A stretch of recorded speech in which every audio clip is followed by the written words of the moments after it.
Puji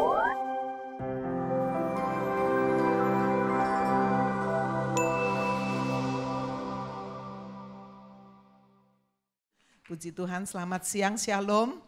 Salam damai sejahtera di dalam kasih Tuhan Yesus Kristus. Salam juga kepada peserta live streaming dimanapun Anda berada, baik di Surabaya, di luar Surabaya, maupun di luar negeri. Bapak, Ibu, Saudara-saudara sekalian, di bulan Oktober ini kita masih memiliki subtema School of Prayer. Membawa kita sungguh memahami saudara kuasa doa yang luar biasa. Bapak Ibu Saudara, banyak sekali persoalan atau pergumulan dalam hidup kita yang mungkin belum semuanya mendapatkan jawaban. Saya yakin di tempat ini ada di antara saudara doa-doanya masih belum menerima jawaban sesuai dengan apa yang saudara minta. Bapak Ibu Saudara sekalian, sama dengan orang tua yang baik tidak memberikan semua yang diminta oleh anak-anaknya, bukan? Kalau saudara memberi semua apa saja yang diminta anak-anak, kita mungkin anak kita sudah tidak akan memiliki satu daya juang yang kuat. Ya, satu kali dia menerima jawaban tidak, wah dia berontak. Bapak Ibu Saudara, ada saat Bapak di surga tidak menjawab doa seperti yang kita inginkan. Dia bisa berkata, tunggu, aku akan beri, tapi bukan sekarang. Tapi bisa juga Tuhan berkata, tidak, itu tidak sesuai dengan kehendakku. Dengan demikian saudara, kita boleh belajar untuk senantiasa mengandalkan Tuhan. Amin. Kita tidak mengandalkan kekuatan diri sendiri atau pengalaman kita, kepandaian kita. Saudara-saudara sekalian, kita harus bergantung kepada Tuhan. Hari ini saya ingin berbicara dengan satu tema khotbah, unbeatable spirit. Satu roh yang tidak terkalahkan. Satu roh yang tidak gampang putus asa, tidak gampang menyerah begitu saja, ya. Tetapi saudara, roh ini kuat sekali. Khususnya ketika kita berdoa, sungguh-sungguh kita membutuhkan unbeatable spirit. Nah, hari ini kita akan belajar saudara dari seorang perempuan Kanaan. Mari kita melihat di dalam Injil Matius 15 ayat 21 sampai 28, saya baca demikian bunyinya. Lalu Yesus pergi dari situ dan menyingkir ke daerah Tirus dan Sidon. Maka datanglah seorang perempuan Kanaan dari daerah itu dan berseru, kasihanilah aku ya Tuhan anak Daud, karena anakku perempuan kerasukan setan dan sangat menderita. Tetapi Yesus sama sekali tidak menjawabnya. Lalu murid-muridnya datang dan meminta kepadanya, suruhlah ia pergi, ia mengikuti kita dengan berteriak-teriak. Jawab Yesus, aku diutus hanya kepada domba-domba yang hilang dari umat Israel. Tetapi perempuan itu mendekat dan menyembah dia sambil berkata, Tuhan tolonglah aku. Tetapi Yesus menjawab, tidak patut mengambil roti yang disediakan bagi anak-anak dan melemparkannya kepada anjing. Kata perempuan itu, benar Tuhan. Namun anjing itu makan remah-remah yang jatuh dari meja tuannya. Maka Yesus menjawab dan berkata kepadanya, hai ibu, besar imanmu. Maka jadilah kepadamu seperti yang kau kehendaki. Dan seketika itu juga anaknya sembuh. Kita yang percaya firman Tuhan berkata, amin. Firman Tuhan berkata yang berbahagia itu yang mendengar firman, menyimpan dalam hati dan dengan setia melakukan dalam hidup. Bapak Ibu Saudara sekalian, kalau kita membaca di sini dikatakan seorang perempuan Kanaan. Ya, kalau saudara tahu dari mana asal usul Kanaan, saudara bisa membaca di dalam Kejadian pasal 9. Yaitu setelah manusia dihancurkan kena air bah, tinggallah Nuh beserta istrinya, 3 anak laki, 3 anak mantu, 8 orang. Saudara nanti baca cerita itu. Saudara, lalu dikatakan Nuh ini seorang petani yang untuk pertama kali menanam anggur. Ya, jadi bapak-bapak yang suka minum, wah ya. Ini saudara, Nuh ini bapak yang nanam anggur pertama. Lalu satu kali dia minum anggur terlalu banyak, sampai mabuk. Nah ya, saudara, waktu dia mabuk dia lupa diri sampai telanjang. Nah, saudara, firman Tuhan melarang untuk kita nggak boleh mabuk. Minum anggur bolehlah sedikit ya, saudara-saudara sekalian. Tapi kalau sampai berlebih-lebihan mabuk, kita lupa diri. Nah, itu firman Tuhan larang. Apa yang terjadi waktu Nuh ini mabuk? Saudara, salah satu anaknya namanya itu Ham. Dia lihat, papa ngudo gitu kira-kira. Papa telanjang, dia kasih tahu sama dua saudaranya, Sem sama Yafet ini. Saudara, waktu Sem dan Yafet dengar cerita ini, saudara, mereka melakukan ya, kakak adik ini ambil kain lalu mundur. Saudara, enggak berani maju, begitu mundur, menutupi dikatakan ketelanjangan papanya. Waktu papanya sadar, dia dengar cerita itu, saudara nanti baca itu ya di Kejadian 9. Dia mengutuk anaknya yang bernama siapa? Ham.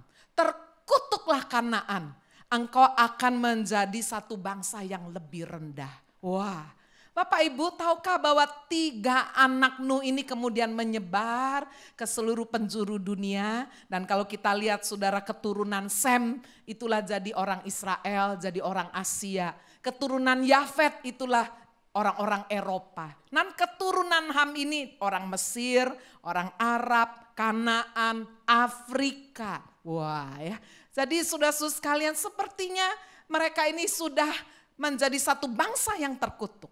Tetapi hari ini kita belajar saudara, bagaimana kisah ini mengangkat cerita seorang perempuan Kanaan dari satu suku bangsa yang katanya sudah terkutuk.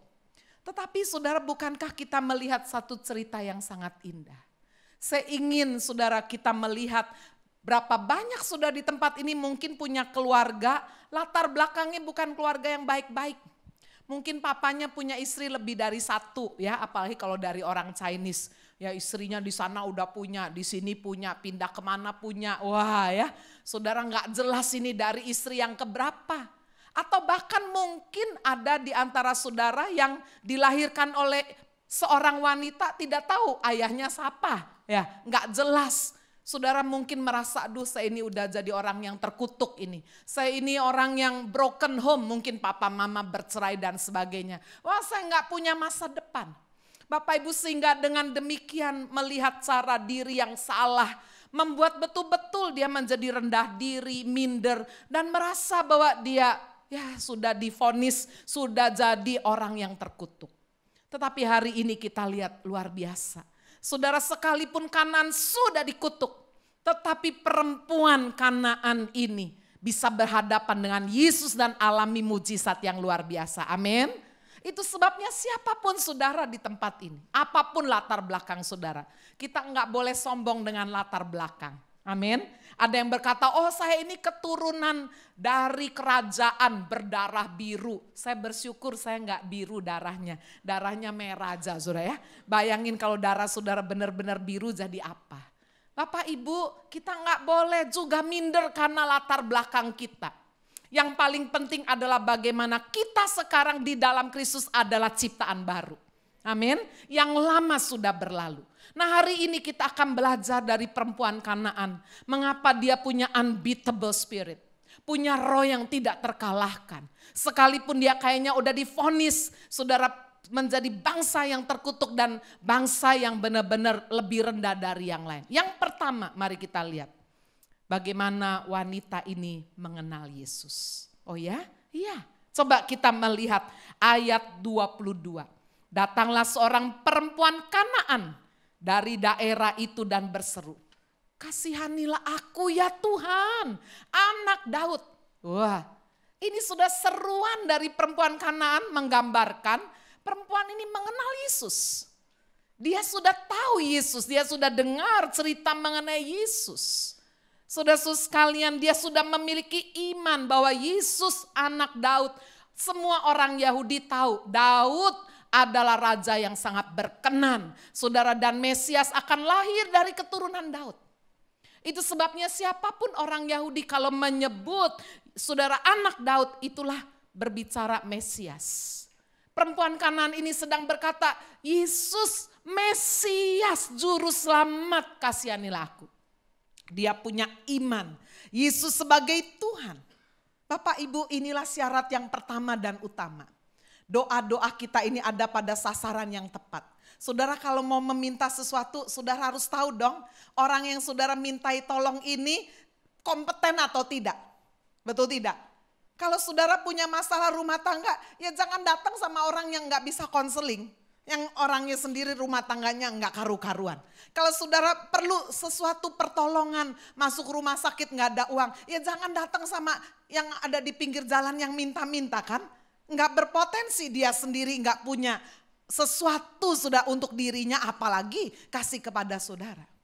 Mengenal Yesus menjadi satu modal yang penting untuk saudara bisa meminta kepada Tuhan dan mendapatkan jawabannya. Yakobus pasal 5 ayat 16b berkata, doa orang benar. Orang benar. Saudara, orang benar definisinya bukan orang yang tidak pernah salah. Siapa orang benar di sini yang gak pernah salah sekalipun? Gak ada. Tapi definisi orang benar adalah orang yang berdosa, yang mau datang kepada Yesus, yang dibenarkan oleh darah Kristus. Amin. Itulah doa orang benar.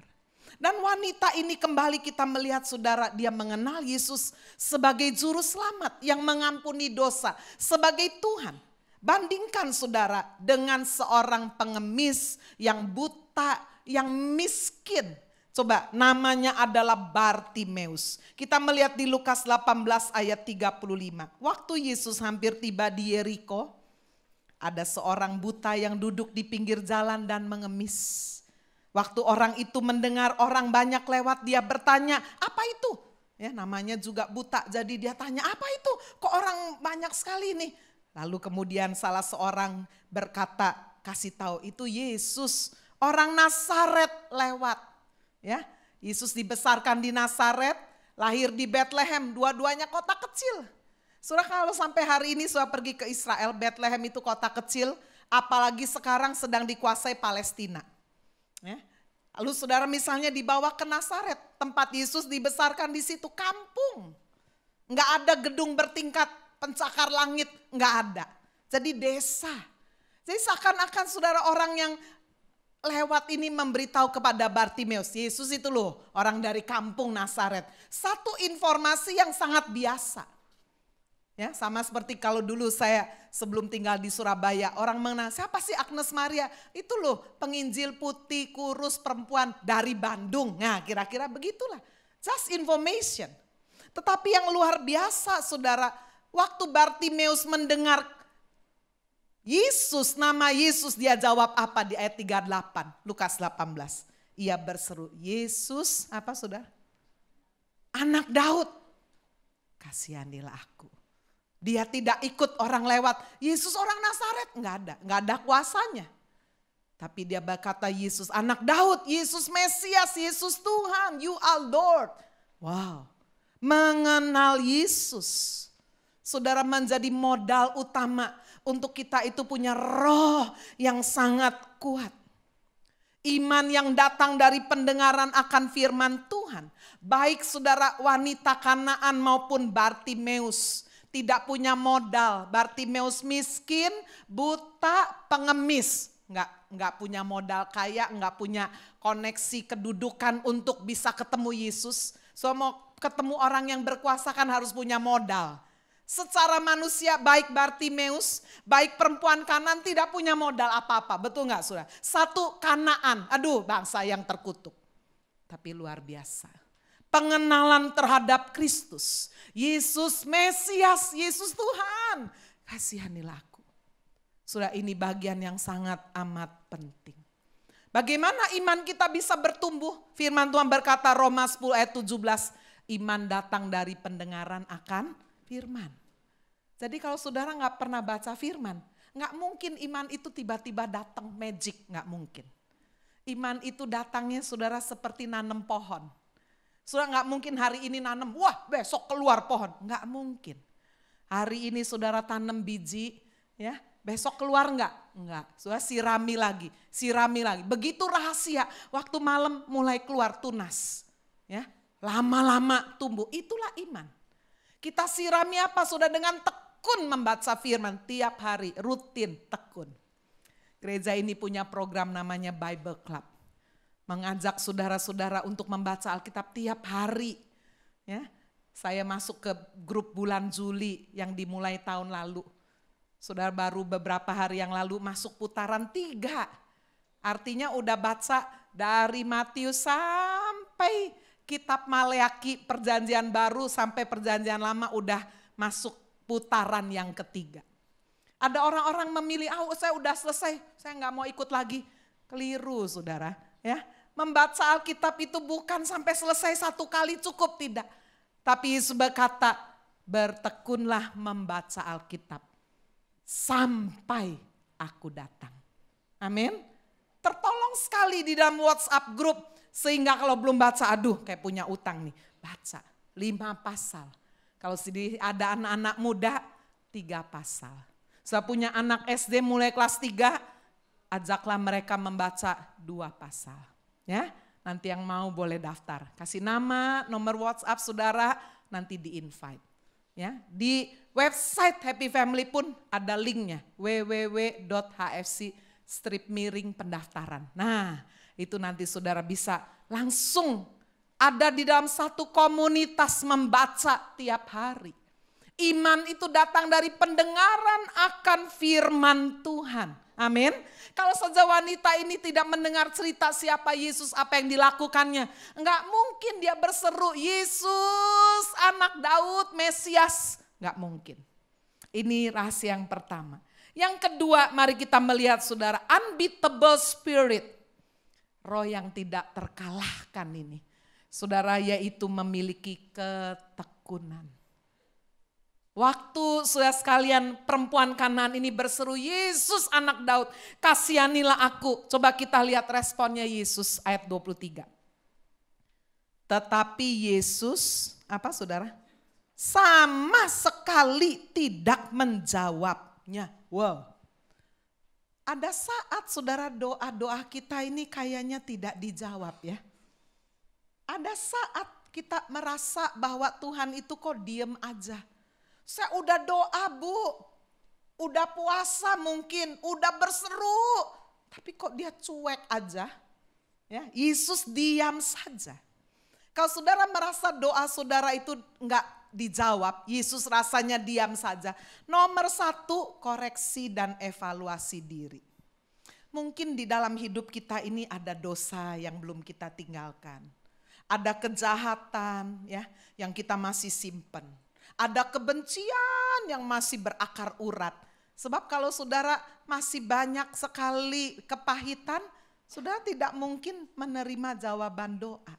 Yesaya 59 ayat 1 dan 2 mengatakan sesungguhnya tangan Tuhan itu tidak kurang panjang untuk menyelamatkan dan pendengarannya tidak kurang tajam untuk mendengar. Tetapi yang merupakan pemisah antara kamu dan Allahmu ialah segala apa? Kejahatanmu. Tuhan gak bilang, oh kamu kurang sih kasih persembahan jadi aku gak denger doamu. Enggak. Oh kamu enggak sekolah tinggi sih, kurang pinter sih. Enggak. Tetapi yang menjadi penghalang antara kamu dan Allahmu ialah apa? Segala kejahatanmu. Dan yang membuat dia menyembunyikan diri terhadap kamu sehingga ia tidak mendengar ialah segala dosamu. Koreksi diri saudara, kalau Tuhan kayaknya diem aja.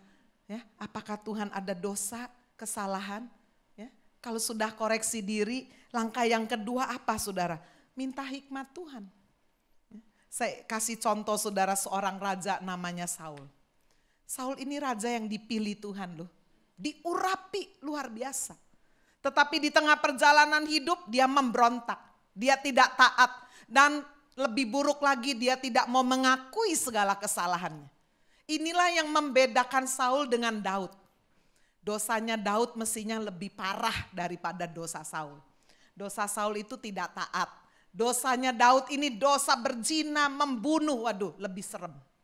Tetapi Tuhan itu enggak pandang dosa besar kecil. Yang penting setelah berdosa ini kita bertobat enggak? Daud bertobat. Dia mengakui, dia enggak peduli orang mau ngerasani dia, Daud berzina, ya enggak? Ya, mungkin namanya jatuh, dia enggak peduli, yang penting dia dibenarkan di hadapan Tuhan. Amin. Beda sama Saul. Saul enggak mau mengakui dosanya. Coba kita lihat sudah, 1 kali sebagai raja, dia menghadapi peperangan dari orang Filistin. Coba kita baca 1 Samuel 28 ayat 5. Ketika Saul melihat tentara Filistin itu, maka takutlah ia. Hatinya sangat gemetar. Saudara, kalau dalam hidup ini kita menghadapi masalah yang kita rasanya enggak bisa handle. Apakah itu pekerjaan, rumah tangga, masalah anak, masalah sakit penyakit. Saya percaya, saudara, sama seperti Saul. Rasa takut, gemetar, aduh gimana ini ya. Apa yang dilakukan oleh Saul? Dia datang kepada Tuhan. Saul bertanya kepada Tuhan. Tetapi Tuhan tidak menjawab dia. Baik dengan mimpi, dengan urim, baik dengan perantara para nabi. Tuhan diem aja. Saudara, bukannya dia koreksi diri. Ada begitu banyak dosa, kejahatan, dia benci sama Daud. Dia mau bunuh Daud, iri hati. Kok Daud sih yang akan menjadi raja, dia gak senang. Ya, dia juga belum beresin dosa-dosa yang dulu. Saudara, bukannya dia bertobat, tapi apa yang dilakukan oleh Saul? Lihat sudah ayat 7. Lalu berkatalah Saul kepada para pegawainya, carilah bagiku seorang perempuan yang sanggup memanggil arwah. Aku hendak pergi kepadanya dan meminta petunjuk kepadanya. Para pegawainya menjawab dia di Endor, ada seorang perempuan yang sanggup memanggil arwah. Waduh, doa cara Kristen gak dijawab. Cari dukun aja. Mana ada orang pinter ini? Tanya dia aja, cari paranormal aja, hati-hati. Saudara, kalau kita tidak mengenal Yesus, saudara hanya goal oriented, saudara hanya orientasinya hasil, hanya result oriented. Loh kok gak dijawab ini, terus gimana ini? Ya udahlah, kalau cara Kristen gak bisa, cara yang lain. Wow, saudara baca bagaimana Saul cari dukun. Hidupnya tambah jatuh, tambah dalam. Saudara lihat akhir hidupnya, dia bunuh diri. Bandingkan dengan Daud, satu dosa begitu dalam, tapi dia mau mengakui Tuhan angkat sampai hari ini. Namanya selalu disebut Yesus Kristus anak Daud. Sebentar lagi kita Natal, kita nyanyi malam kudus, selalu disebut ya, Kristus anak Daud, Kristus Mesias. Bapak Ibu, kalau ketika kita berdoa Tuhan rasanya diam, nomor 1 kita koreksi, evaluasi diri. Setelah itu mari kita minta hikmat kepada Tuhan. Coba kita lihat Yakobus 1. Ayat yang kedua, demikian firman Tuhan, saudara-saudara. Anggaplah sebagai suatu kebahagiaan apabila kamu jatuh ke dalam berbagai-bagai pencobaan. Sebab kamu tahu bahwa ujian terhadap imanmu itu menghasilkan ketekunan, perseverance, run, ya bahasa Chinese-nya. Itu tulisannya ada golok, dibolak-balikan di hati. Orang tekun tuh kayak gitu tuh rasanya ya.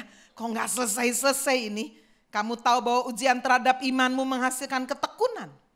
Dan biarlah ketekunan itu memperoleh buah yang matang, supaya kamu menjadi sempurna, utuh, tidak kurang suatu apapun.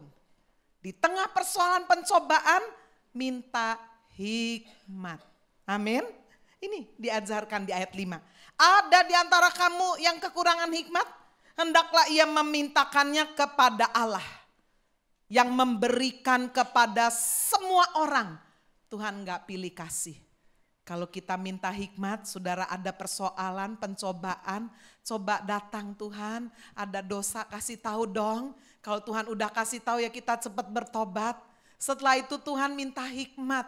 Hikmahnya apa sih Tuhan? Saya alami semua itu loh, hikmahnya itu apa? Firman Tuhan berjanji Tuhan akan berikan hikmat kepada semua orang dengan murah hati, tidak membangkit-bangkit. Hal itu akan diberikan kepadanya. Amin. Minta hikmat. Bapak Ibu Saudara-saudara sekalian, saya dulu ya pernah waktu pelayanan pertama kali di Australia. Ya, sama Bapak ada seminar, ada KKR. Besoknya mau hari Minggu, hari Sabtu itu saya setelah seminar karena pergantian cuaca, ya saya juga enggak siap. Saudara kalau keluar negeri pergantian cuaca jangan lupa minum vitamin C. Wah, Suara saya habis. Padahal besok mau khotbah. Saya bilang sama Bapak, aduh gimana ini. Ya, gantiin gak bisa, dia juga punya jadwal sendiri.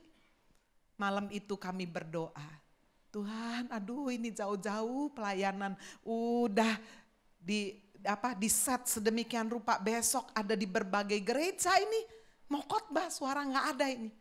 Tuhan, kalau ada dosa, kesalahannya ini, ampun. Enggak dosa apa-apa ini ya. Tuhan minta hikmat Tuhan. Gimana ini? Minta kesembuhan, minta mujizat. Tenggorokan enggak sakit loh, saudara. Enggak batuk. Cuma mungkin kena angin aja, ya enggak ada dokter Sarjono soalnya ya. Serak. Ya. Jadi saudara malam itu tidur di udara yang dingin, udah selimutan semua sambil khawatir. Besok bangun ada suara apa enggak ya, besok paginya bangun. Hani, enggak ada suara. Hani, dia bangun. Aduh gimana ini? Ya udah doa katanya, doa. Ya saya tetap pergi sudah. Ya, saya tetap khotbah. Shalom. Aduh, enggak khotbah gimana? Makanya sudah ya. Sudah tuh enggak boleh lu mengkultuskan hamba Tuhan. Hamba Tuhan enggak ada suara, enggak ada artinya apa-apa. Betul enggak? Harus didoakan. Aduh, sudah hari itu saya khotbah 4 kali, bayangkan. Saya baru merasa suara itu betul-betul tuh anugerah. Sore harinya sudah, padahal besok nih masih mau seminar lagi. Belum selesai. Ya, masih aduh. Lalu sudah makan. Hari itu saya ingat sore dikasih nasi ayam Hainan. Ya saya makan, Bapak makan, sambelnya enggak tak makan. Terus saya mau cuci piring nih. Waktu cuci piring, mau cuci piring, Bapak ngomong begitu. Itu tuh daun seledrinya, makan ya. Saya sambil bawa piringnya, dia tuh sambil sebel. Suami nih ya, ayamnya dientekno kok seledri suruh saya makan. Terus dia tuh bilang gini, makan tuh seledrinya nanti kamu sembuh. Saya gak bisa ngomel, suara gak ada kan. Tapi saya sebelum cuci piringnya ada suara begini nih. Tunduklah kepada suami dalam segala sesuatu. Saya makan seledri nih Tuhan. Tapi saya pikir gak ada sulit kan ya. Jadi sebelum saya cuci tuh, tak makan seledrinya, tak ambil air putih, tak minum. Udah, nothing happen. Saya cuci piringnya, saya mau panggil suami saya, ambil sesuatu, raknya mau dibenerin gitu ya. Saya panggil Hani gitu ya. Tapi kan serak, Hani, dia kaget, saya kaget. Suaranya langsung muncul hari itu, saat itu. Saya bilang, loh Han, udah suaranya udah normal. Kenapa ya? Terus dia bilang, baru cerita. Loh kemarin kan kita berdoa kan minta hikmat. Saya berdoa atau enggak malam itu, Tuhan kasihani istri saya. Minta mujizat. Nah malamnya dia mimpi saudara. Dalam mimpinya dia ketemu malaikat, dia bilang begini, malaikat istri saya lu besok mau khotbah. Suara enggak ada. Malaikatnya itu bawa keranjang isinya daun seledri. Terus malaikat bilang begini, ini mimpi lu ya. Nanti kalau ketemu istrimu, kasih nih daun seledri. Dia pasti sembuh. Ya, tapi terus hilang. Paginya dia gak sempet cerita sama saya. Dia pikir, cuma mimpi. Apa hubungannya seledri sama gak ada suara kan. Gak ada hubungannya ya. Jadi saudara dia gak sempet bicara. Dia juga khotbah, saya juga khotbah. Sore harinya waktu dia makan, dia lihat seledri. Kaget. Lu kok ada seledri? Ya, jadi dia gak sempet cerita namanya laki ya, kalau perempuan kan banyak ceritanya. Jadi dia bilang, udah makan tuh nanti kamu sembuh. Itulah hikmat. Hikmat adalah sesuatu yang kita gak pelajari, tiba-tiba datang. Saya tidak sedang mengajari saudara kalau hilang suara makan seledri lo ya. Nanti salah lagi, enggak. Ya, tapi ini sedang berbicara, Tuhan bisa pakai apa saja. Amin saudara. Saudara lagi kesulitan ini ya, apakah itu mungkin kesulitan ekonomi atau apa. Minta hikmat, yang namanya hikmat itu bisa datang, tiba-tiba. Aduh saya sering sudah dapat seperti itu. Ya. Kehilang Pak Hani besok mau berangkat kredit card, gak ada semua dompetnya itu kecil isinya kredit. Udah dicari, aduh saudara tempat saya di atas itu kecil, cuma 1 kamar, tempat meja makan, ruang tamu, udah cuma itu. Jadi udah dicari semua nggak ada. Pak Hani bilang, udah besok aku nggak berangkat ke luar negeri. Karena nggak ada kartu.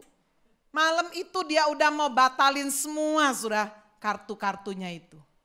Kita berdoa, kita berdoa minta hikmat Tuhan, bukalah mata kami. Ini taruh di mana? Sudah orang minta hikmat itu bukan belajar loh. So mau belajar dari mana kalau taruh barang lupa? Betul nggak? Nggak ada yang lain kita cari, tambah gopoh, tambah nggak ketemu. Aduh udah bongkar semua, nggak ketemu. Ya itu sudah jam 10 malam. Pak Hani udah lemes dah dia, ya udah siap. Dia bilang udah saya mau batalin aja itu kredit cardnya. Ya dia anggap hilang gitu. Saya ambil minum, mau masuk kamar. Tiba-tiba ini ada satu perasaan kuat sekali. Soalnya itu tumpukan mapnya apa sih? Buka map biasa lah, setiap hari itu tempat saya itu banyak map, sudah kirim inilah, tanda tangan inilah, nanti dari STT lah apalah. Waktu saya rapikan, di tengah-tengah map itu ada dompet kecil punya bapak yang isinya kartu-kartu. Waduh, tak lihat komplit. Waduh, senengnya luar biasa. Masuk kamar, Hani, dia bilang ada apa? Ini, wah udah.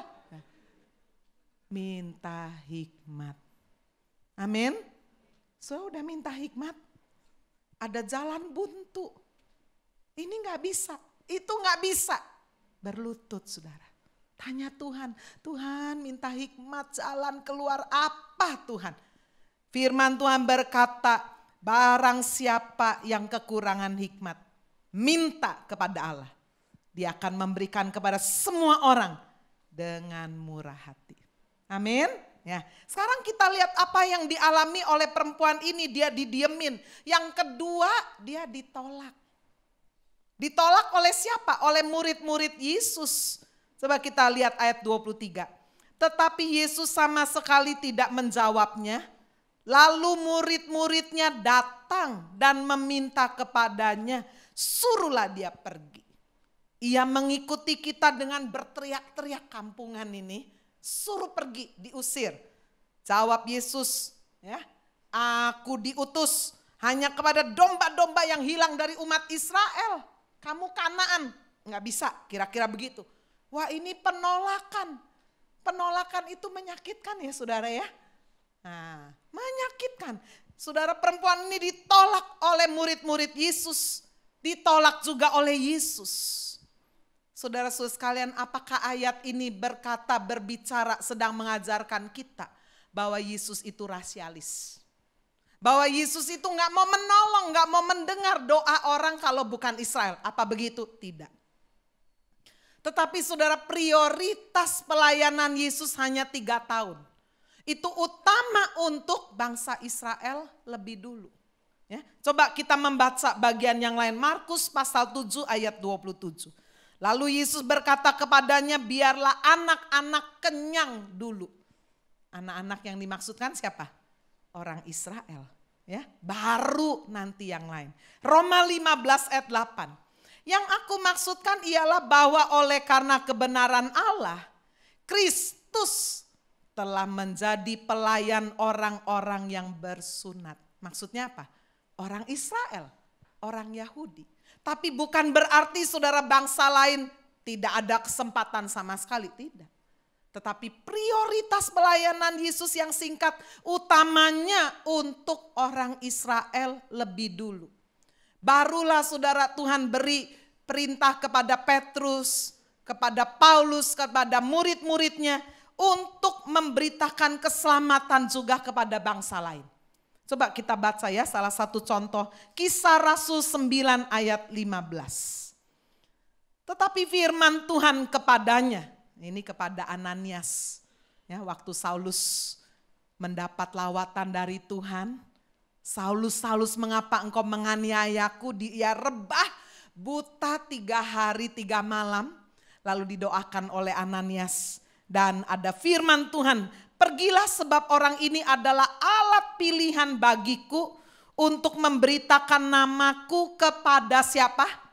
Bangsa-bangsa lain serta raja-raja dan orang Israel. Ya, jadi saudara jangan salah mengerti ayat ini Bukan berarti Yesus tidak mau keselamatan buat bangsa lain, tidak. Tapi prioritas pelayanan Yesus utamakan dia untuk bangsa-bangsanya, bangsa Israel sendiri. Baru kemudian murid-muridnya melayani bangsa lain. Ada penolakan. Kalau saudara membaca kisah Bartimeus di dalam Injil Lukas pasal 18 ayat 39. Bartimeus yang buta, miskin, pengemis juga ditolak. Ya, dia bangun ya sambil buta dia berkata, Yesus anak Daud tolong. Murid-muridnya bilang, udah berisik-berisik kamu gak usah teriak-teriak. Bukannya dia berhenti, dia berseru lebih keras lagi. Bapak Ibu dalam hidup ini pernah alami penolakan? Berapa banyak karena kita mengalami penolakan kita sakit hati. Saya tadi enggak disapa, enggak disalami, dilewati tadi. Udah minggu depan enggak mau ke gereja lagi. Waduh, baru lupa enggak disalami aja. Ya, tadi saya masuk kacamatanya lupa. Kurang apa ini ya? Walah, kurang kacamata. Itu namanya faktor U, saudara. Ya, faktor usia. Laule ini ya. Bisa lupa, saudara. Ya, bukan berarti menolak. Mungkin udah ketemu di mana yang saudara udah ketawa. Saya tetap diem aja. Mungkin hari itu nggak pakai kacamata. Sebab saya kalau nggak pakai kacamata lihat jauh burem, saudara. Ya. Jadi Bapak Ibu, ketika kita mengalami penolakan, jangan marah.